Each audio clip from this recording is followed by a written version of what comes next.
is up, everyone? What is up? It is tea time with Robyn. It's your lunchtime vibes. What's going on? Hi, Robyn. How you doing? Oh, wow. I know. I know. Are you I know. excited? I am so excited. I'm so excited.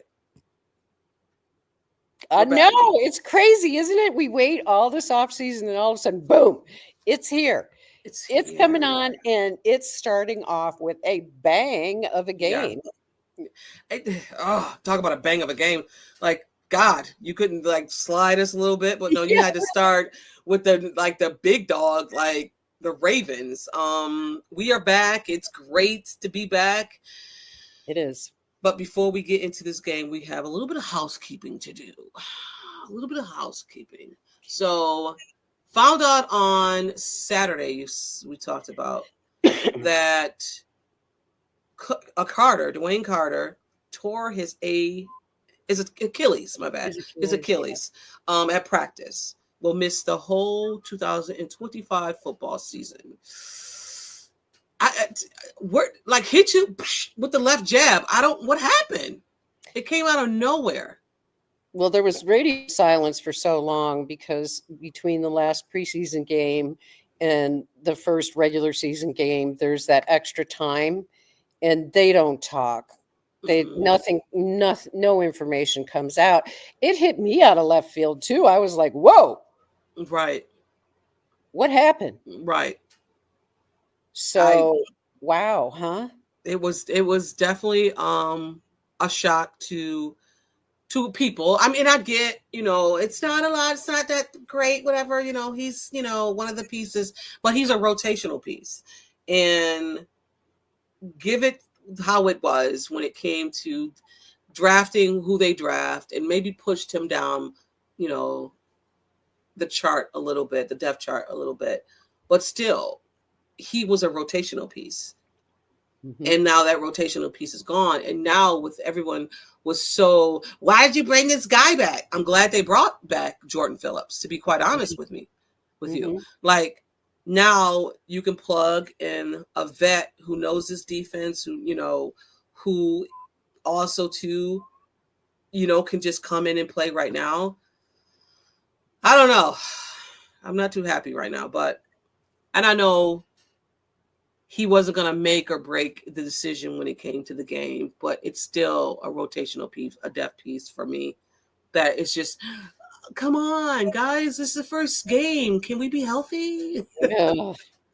Well, the whole preseason training camp, all of it this year has been injury plagued, to say the least. Mm-hmm, mm-hmm.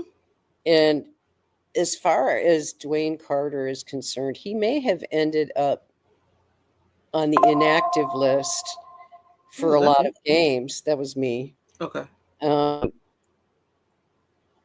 He may have ended up inactive anyway. They only dress 45, whatever it is. Mm-hmm. And so his role may have been somewhat limited to begin with. And we've talked about DeWayne's situation before. DeWayne was a third-round draft pick from Duke. Lots of expectations and not a lot of productivity last year. Mm-hmm. Excuse me. Coming into this season, unremarkable during training camp and during the preseason. I didn't see much that stood out about DeWayne Carter, but this team tends to give guys a long leash. Yeah. Think about people like Cody Ford. Yeah. Oh, God, Cody. He's still playing, Which is amazing. Which is totally amazing to me. But when he played for the Bills, he was very up and down, often injured, but they did not give up on him. He stuck around. And that tends to be the way this franchise deals with draft picks. They will give them a pretty long leash. And so they're going to have a really, really long leash with DeWayne Carter because now he's going to have to come back not only from the Achilles, But let's remember, it was complicated by the fact that they were trying to move him to one technique defensive tackle. Right. So in addition to the rehab, okay, we're going to rehab you. Are we rehabbing you for this position or that position? Because it does make a difference in terms of size. They like those guys at the one technique to be at least 300 pounds and, pretty porked out. But Just like Deion Walker. Right, our guy Deion Walker. And yes, Scott Sanders and Walker will fit in nicely. When it comes to Carter, so Carter's still on a rookie deal. This is his third year, right?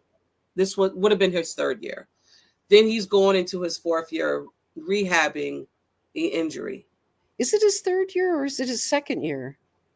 I don't remember. I think it's his third. If I'm wrong, can someone check that for me, please? I appreciate that. I think it's his third. I think I could be wrong. It might be a second. You're right. It might be a second. But still, either way, the expectation was this year, dude, we've got to figure it out with you. It was a year to figure it out. Right. And to be fair, it took a while for Ed Oliver to hit his stride at that position. Of course, they didn't ask him to be a one technique defensive tackle, which is another whole, subject, because of what happened, for example, with AJ Epinesa. They messed with his body so much the first couple of years, he wasn't really settled in his position. And even now, sometimes I would consider him pedestrian, and you don't even notice him in the games. Right. So I guess the other question I have for you about DeWayne before we move on, I was kind of wondering what your thoughts were about when you have a player that you've drafted, how long is too long to hang on? Ooh, that's a good one. You know what I mean? Right. Okay. So let's put the quarterback aside, because apparently now quarterback now is 2 years. Or you can come out from a year. I mean, I don't know. And thank you, Sean. John, please like and share this as well. Thanks. We appreciate that. I would say, I would give it 3 years. 3 years.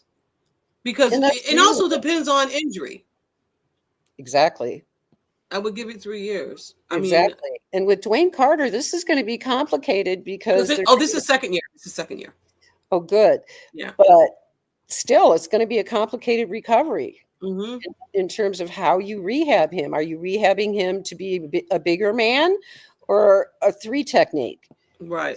So we'll have to wait and see. But the jury is out for sure. And I feel bad for him in the sense that he's not going to have the opportunity to show any growth this year. So now it's all going to be about what is he going to be like when he comes back, right?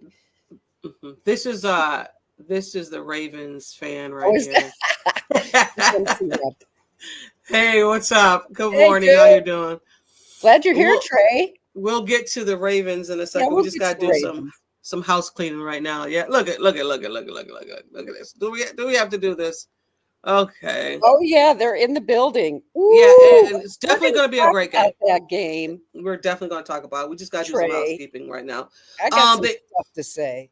They also brought back Gabe Davis, signed with the Buffalo Bills. Apparently there was other sources or other teams that were offering him, but he wanted to stay with the Buffalo Bills. I don't know how true that is, because I'm hearing people saying that's not true. Whatever. If it's other teams that wanted him, awesome. But he chose to come back to the Buffalo Bills, and Bills Mafia was all up in arms about this again, because why don't we just bring back? I seen Isaiah McKenzie. Bring back Isaiah. Bring back a little dirty. Come on, y'all. Dirty. Stop it. Stop. I mean, to be quite honest with you, if you have to choose between a practice squad person and Gabe Davis, I'm going to pick Gabe Davis over a practice squad player. Of course. And he can't play right now anyway because he's hurt. So Exactly. He's still recovering. I don't see this the same way a lot of Bills fans were like, "Oh, why are we doing this?" Blah, blah, blah. They're not asking him to be wide receiver number 2. no, He's going to be wide receiver number 7 or 3. Right? He's not going to be 3, Whatever. 4, or 5. He's not even. This is not. Go ahead. Also, Sorry. I'm sorry, but he gets a bad rap because he's a good blocker. Mm-hmm. Now, does he drop passes? Yes, he drops too many passes. That is a true statement. But at the same time, he's made some incredible plays. So I think for bringing him back at the practice squad level, and we talked about this same thing with Jordan Poyer. Right. You've got somebody who knows the system, who understands the offense. Why wouldn't you want him as a 7th wide receiver or whatever? Oh my God, Christopher. Where's Christopher? I would rather give it. Oh, Chase Claypool. No. Christopher. No. I mean, everybody has their opinion about Gabe. I get it. Toe tapping Gabe. I get. Yeah, I get it. I get it. I'll just say I get it. And we can move on. So I'm not going to be spending my time on Gabe Davis. They also revealed, they let us know who 2 captains were going to be, 1 on offense, 1 on defense. Josh Allen, of course, and Bernard, which I liked. Terrell Bernard. I like the fact there's 2, even though when they have their meetings, whatever, they have more than 2. Well, they have a leadership council. Yeah, right. So. And it's pretty specific in terms of how it operates. And I thought it was interesting. They went with 2 last year and obviously decided that they liked it that way, that it worked better that way for whatever reason with their leadership council, etc. So it kind of made sense to me. Nothing surprised me. It's like, of course you'd have Josh Allen on offense, and on defense, you're going to have, why wouldn't you have the inside linebacker? Right. The guy, the quarterback of that defense. Why not? Yeah. And, I get before how it was, because I have the captains up here. I get it. They had Deion Dawkins. They had Ed Oliver. Gabe Davis was a captain. Yeah. Gabe Davis was a captain. See, Christopher? So I get why they did too. I understand it. Yeah. Let's move on though, because we have a big game on Sunday night at Aren't we spilling the tea? Oh wait, I forgot. Come on, T. This is we're out of practice here. I know. I am. Let's get some music going. My bad. We just talked about this and I totally messed it up. But we're gonna spill some tea before we move on to the big game. Let's back, folks, because we gotta spill the tea. Here we go. For me, come on, just spill that. Come on, just spill that. Spill that tea for me. Spill my dirty tea. Yeah, tell me everything. Come on, just spill that. All right. All right, Robyn. I forgot spilling the tea, but I want to spill the tea about something I've seen. And I don't understand. And I get there's narratives out here because the narratives run the NFL, right? They got the narratives that the MVPs, you got the narrative Josh can't get. Well, that's not even a narrative. That's actually a thing. He can't get over the Chiefs. But you got the narrative of Sean McDermott's not a good coach, but I'm seeing this about Sean McDermott had a presser. He had a presser. He was speaking about the Buffalo Bills and the culture here and what he's tired of and the narrative that he's tired of seeing. And someone took that presser and that clip and turned it into a narrative to where he said that the Chiefs will not win another Super Bowl. What? Okay, here's the thing. You don't have to do this anymore. We have football now. You don't have to create narratives anymore. There's football now. Okay, guy? So if you've seen it and you know what I'm talking about, we don't have to do that anymore. We don't have to come up with these narratives. We don't have to make up these fake, clickbait stuff. We have football now. How did they come out with that from that? I have, Robyn, I seen it and I was just like, okay, let me watch this again. Click. Nope. That's not what. No, teacher, I have a question. It's bullshit. You've seen it. You've seen it too, right? No, I didn't actually. You didn't see the video? I gotta show it to you later. I'll send it to you. Me. I gotta see it. It's Robyn. You're gonna be like, okay, we got football now. You don't have to do this anymore. But what is your spill the tea, Robyn? What's your spill the tea? Spill the tea. But my spill the tea is truly not about NFL football. It's about what happened to Arch Manning. Oh, when Texas played and Arch had himself a game that he'd rather not remember for the most part, it struck me because you and I have talked about this before with respect to young people, but here is a kid who the expectations could not possibly be greater for, like no pressure. You're the third generation of quarterback in the family. So much pressure. And then on top of it all, and this is what got me thinking, was the stuff that I saw on social media.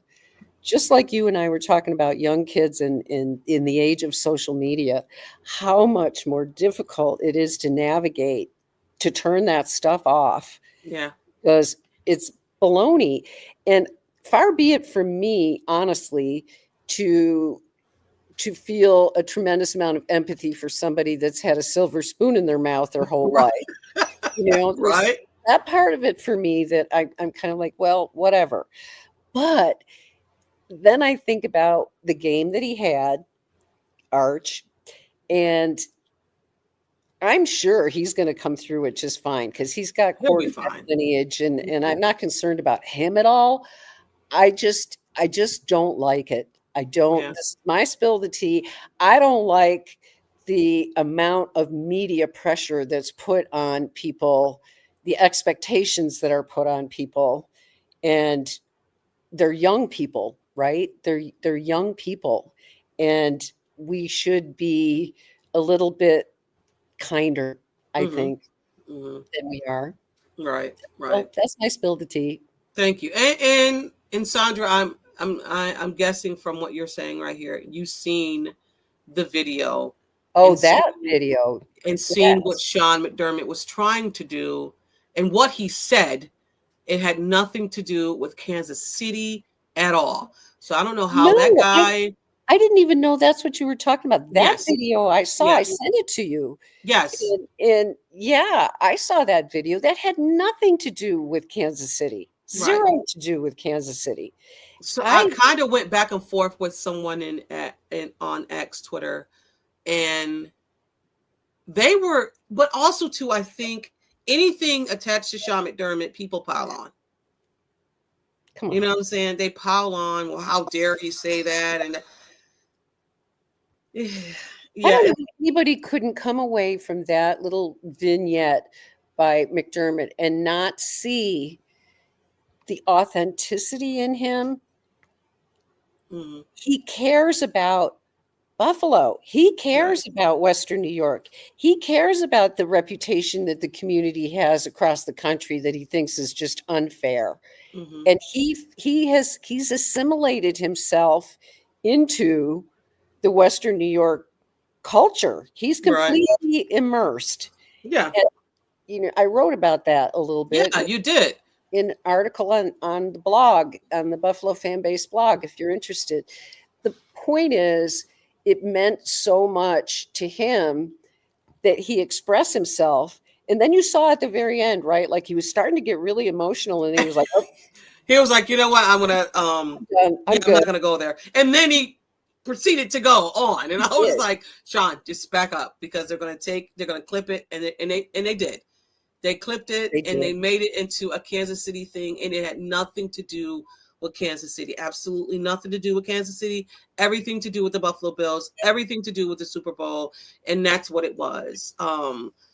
But speaking of Super Bowls and Kansas City and two teams that sometimes cannot get over the hump when it comes to Kansas City is us and the Ravens, and we have a matchup again. Come on, Ravens flock. Where are you? I hate to see them so early, but it is here. It is here. It is 8:00 at Highmark, home opener. I am nervous. I'm excited. It's the end. This will be the last time that we will see.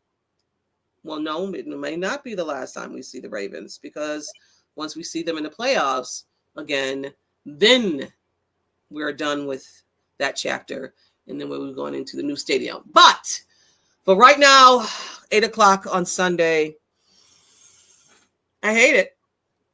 I do. I'm nervous, Robyn. Can you tell I'm nervous about this freaking game? Me, girl, I'll talk you off the cliff. Come on. It's too early for this shit. Yeah. But what do you think? I have a question for you. Is it too soon? Is it too soon, Robyn? How important is this game for the Bills? And it might have some kind of number one seeds down the line. How important is this game for the Bills? Oh, it's big. It's very, very big. But here's the thing that I hope that people, because Bills fans, we're histrionic. We just are. So if we lose this game to the Ravens, is it going to be the catastrophe that everybody on social media is going to talk about if they lose to the Ravens in the opener? No, I don't think it will be a catastrophe. And I'll be just blunt, because I just love to be blunt. You do? I do. And I see big problems for the Bills in this game. Absolutely. Partly because they're going to be missing a big part of their defense in Michael Hoyt. We've got 3 rookies on the defensive line. God love them. And I swear to God, I'm going to say a rosary or 2 for Deion Walker on Saturday night, because I hope he turns into a wrecking ball, because that's what the Bills are going to need. But I don't think it would be a catastrophe if the Bills lost this game. The Ravens are a more talented team. They're returning players. They have a few areas of deficiency that they're worried about, just like we do. Our corners, they're corners. Isaiah Likely is not going to be playing, their tight end, who I have tremendous respect for. So the Bills haven't played much in the preseason. The offensive line hasn't worked together much. We have a very up and down record in opening games over the last 4 or 5 years. So it could go down to the wire. It could be a wipeout. The Ravens could mop up the floor with us. Well, they could. They absolutely could. What do we have to do? We'll talk about that in a minute. But I'm being realistic about this. I have a tremendous amount of respect for the Baltimore Ravens. I think that they are a tremendous organization. Jim Harbaugh has been a stable force there forever. And they put out good teams year after year after year, and they draft well. So, I've got nothing but respect. I'm worried about this game. There's ways the Bills can win it for sure, but they're going to have to bring their A game. Yeah. Last year, Ravens played the Bills in single high safety a lot. Because their secondary can play man to man. And this is why you brought in Josh Palmer and Elijah Moore, because they can handle that man. They can get separation. I don't know. I'm with you too. Like you said, with the Ravens are returning 11 of their 12 on the offensive side. One of their explosive tight ends will not be playing as likely. I don't think he's playing. I don't think their fullback is playing either. You can let me know if he's not playing or not. Ravens Flock. I seen that he wasn't practicing. Also, too, they picked up some more defensive guys. Like they picked up Malachi Starks, who I wanted for the Buffalo Bills, but they picked him up. They also picked. They got. I have Kyle Hamilton. That dude is. Listen, if I didn't, I can't like you right now, Flock, but I love Kyle Hamilton. He can play safety and a. Yeah, Robyn. Dude is worth every penny. He's worth every penny and plus more if he wanted to get more. He's worth all of that. He is the guy. Stud. He's a stud. He's a guy. He's the guy.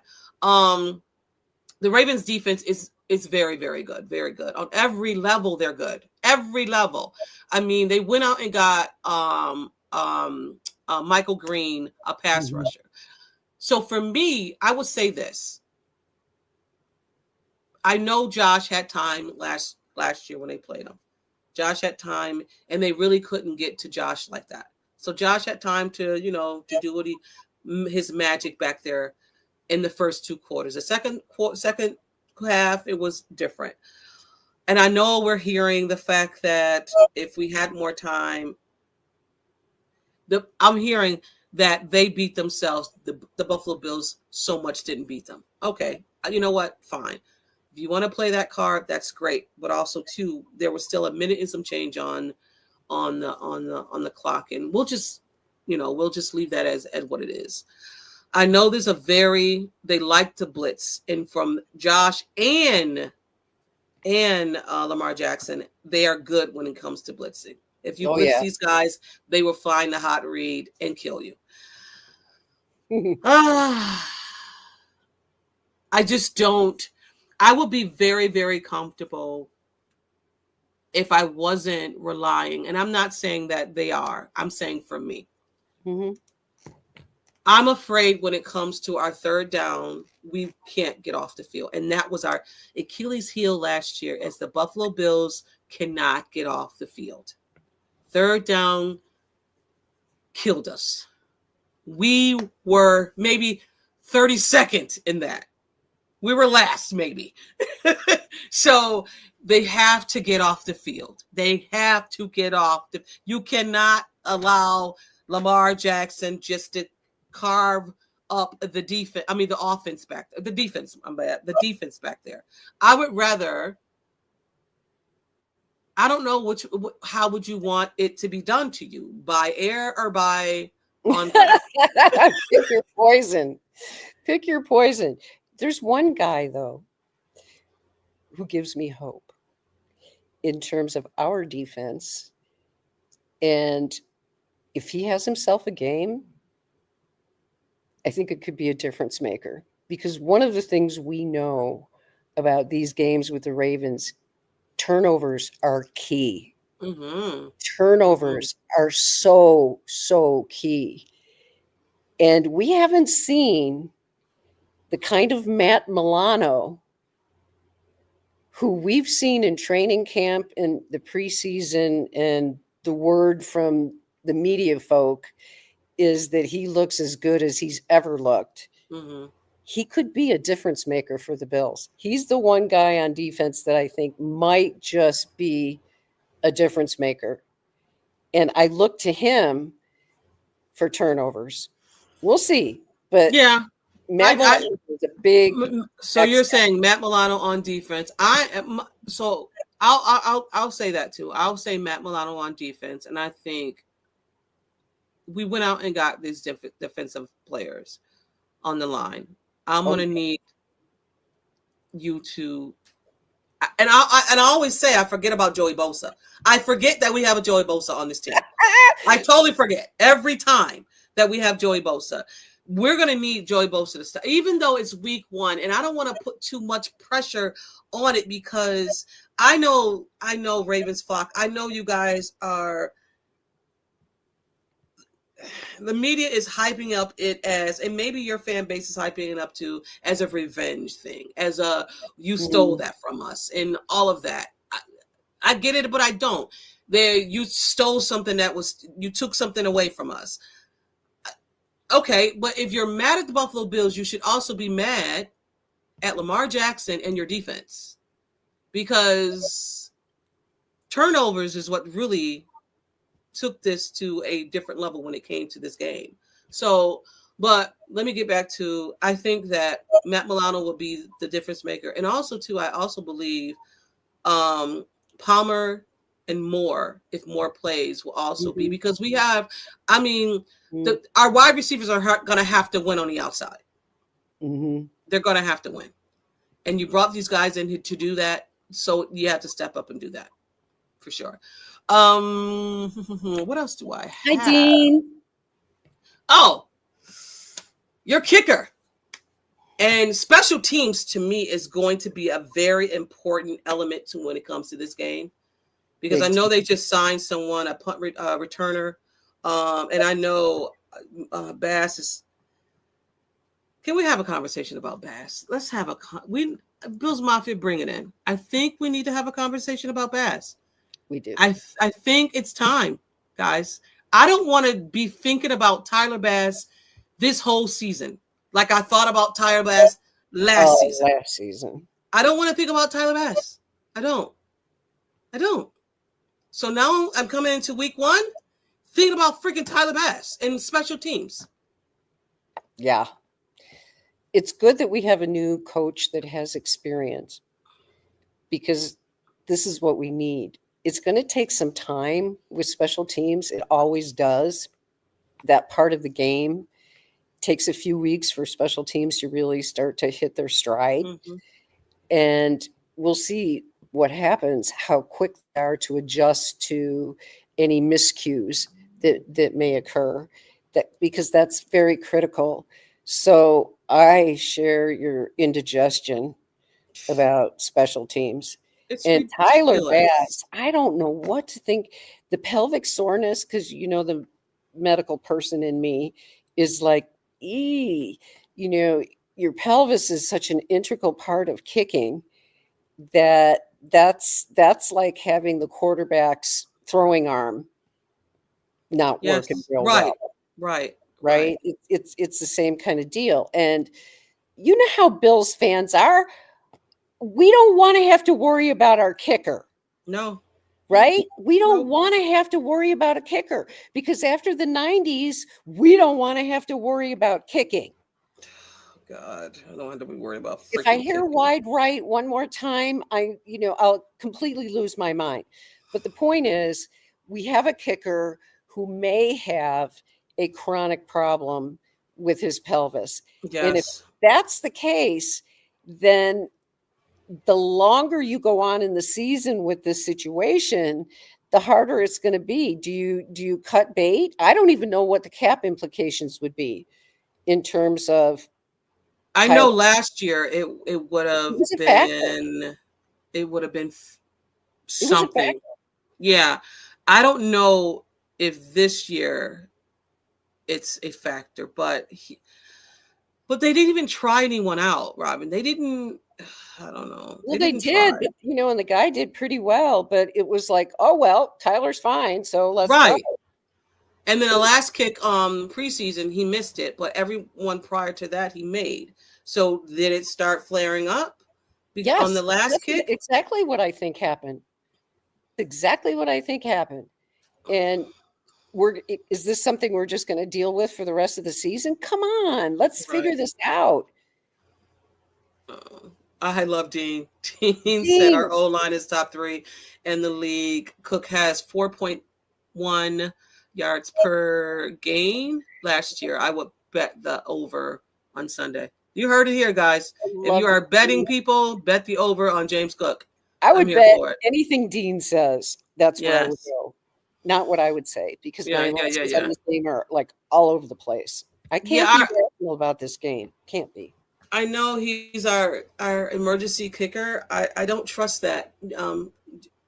Jim, I don't trust that. I'm sorry. I do not trust that. Get me out of here with that. I'll say this. Again, when it came to special teams, Buffalo Bills give up a special team touchdown 3 years out of 4.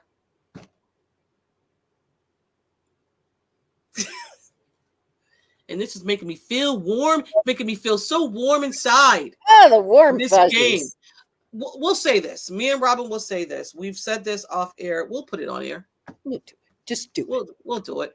we are not convinced that the Buffalo Bills are going to win this game. We are not. And I'm fine with it. I'm fine with it. It's a regular season game. If the Bills lose, it doesn't change anything for the rest of the season. You move forward, hopefully face them in the playoffs. It's more important to win that game than it is during the regular season, even though the matchups and the number one seed and all of that kind of stuff is very important. It's not the be all and end all. And so even if the Bills get wiped out, I don't think people should lose their minds. I really don't, because this Bills team this year on defense, especially, we're relying on 3 rookies on our defensive line. And I don't know that Landon Jackson actually is going to probably play very much. Maybe he'll get some snaps. I don't know. He could be inactive for the game. But we know Deion Walker's going to play, and we know TJ Sandler's going to play, and both of them are good. Both of them have great potential, and everyone knows how much I love Deion Walker. Mm-hmm. And I have visions of him blowing up the middle of the offensive line for the Ravens and running Lamar all over the field. That's what I hope. You are right, you guys. That's why I think this game is more important to Ravens, because if you have your first few games are crazy. They are crazy. And if you don't get off to a good start, you can be behind quick. So I totally get it. I understand it. I don't even think of it as I try to do game by game, because I can't get the emotional of this to this to this. I can't do that. But for me, I just think when it comes to your roster is top tier. It's up there with Philadelphia. Best. It's the best of the best. I'm not saying you can't be beat, because I think if anybody can do it, it's Josh Allen and the Buffalo Bills. For sure. I think Josh Allen has the right way. I think, right, for sure. But there's so many question marks this early. Mm-hmm. How much can you expect the rookies to be wise when they don't know what it's like to play in the NFL? Mm-hmm. So how intuitive are they going to be able to be? Are they going to be able to be in the right place at the right time? You know what this is gonna come down to?